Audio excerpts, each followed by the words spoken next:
So what disruptive level of customer experience do we create with validated market research and metrics and knowing that the latent demand is out there for this? Right.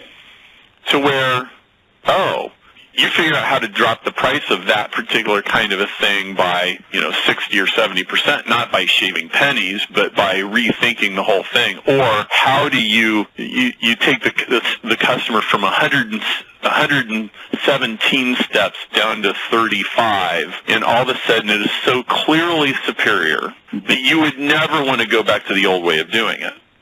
Right. And when you're the company that does that, and you're the first to get there, you have an overwhelmingly good chance of not only crushing your competitors, but even creating a market that didn't exist before. So, for example, anybody who's paying attention knows that Uber is killing the taxis. Yeah. And I don't have any sympathy for them. Nope. But Uber is already 5 times bigger in San Francisco than the cab industry ever was in San Francisco. Right. So they didn't just crush the cab industry. They really created a new industry. Yes. And I saw this for what it was. I had only ridden Uber once or twice, and I had at least caught on to kind of how easy it was, and I liked it. I wasn't totally sold on it. I was still scratching my head a little bit. But then my daughter left her book bag at home, and my wife goes, oh, man, 50 minutes out of my day just to go 25 minutes there, 25 minutes back. I said, hey, I wonder if an Uber driver would take that thing. And he did, and he dropped it off at the principal's office. And I'm like, ooh, I am now using this in a way that I wouldn't. The thought of asking a taxi driver to take my daughter's backpack would never occur to me because I don't even trust taxi drivers enough to ask them to do it. Right. Right? Yep. Now, this is the signature of a great simplifier. Is it creates markets that did not exist before, and that's where the exponential growth is. And so what we decided that we're going to do is we're going to take people through a process, and we're going to figure out where are those invisible markets and what are the options, and then go back to the client and say, here's what you can do.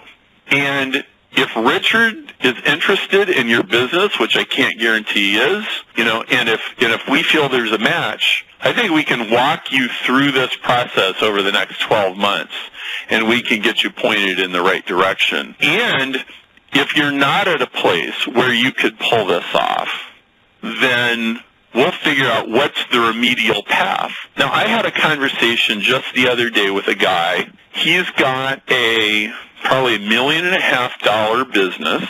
It's a good business. It's profitable. It's growing. It's in a growing niche. He's making a good income, and he likes what he does. And we had an initial simplify. It was a pre-consultation. It wasn't even a full consultation. But we talked about, I asked him a bunch of questions that he had never thought of before, which is really the value of this. Right. And because I was asking the question, so what do marketers do?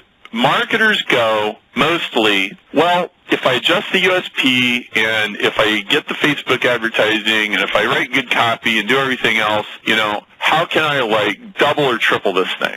And that's great. That is not what we are doing. I am asking the question, how do we 30 to 100x this thing? How do I get them to 40 or $120 million?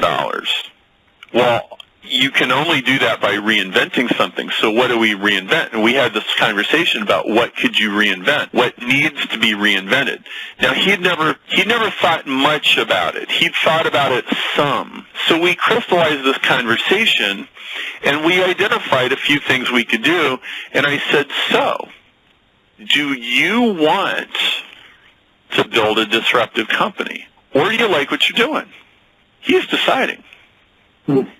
But the nice thing is is we're giving people the ability to decide. Yeah. Now, if we do an initial evaluation, we could end up finding, well, you could completely revolutionize your business. It would also probably cost you a couple $1 million to do it, and you might, like, I'm just giving you for instances, right? I don't know. Sure. But we take the person of actually getting to decide, do I want to own a $10 million or $50 million company? Do I want to stay where I'm at? This will also alert you to where you're vulnerable. Where are most of us vulnerable? We're vulnerable not to the direct competitor, which often we obsess about, because we're in this little dogfight with them, right? Oh, Right. You got that project, dang, we were bidding on that for months and we lost it. It's the thing that blindsides you. In the 21st century, that's the thing you got to watch out for. Yep. And how many taxi drivers could have come up with Uber?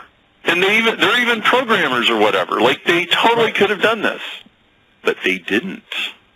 The guy that founded Uber didn't have anything to do with the transportation business at all. And that's what you got to watch out for. And so, in fact, I told Richard when he was talking about writing a Simplify book, well, he was in the middle of it, and it's not out yet, but I told him, the title of your book should be Simplify. If you don't, they will. And he didn't use the "if you don't, they will" subtitle because he's British and he's too polite to say that. But it's true. Yeah. Right? Mm-hmm.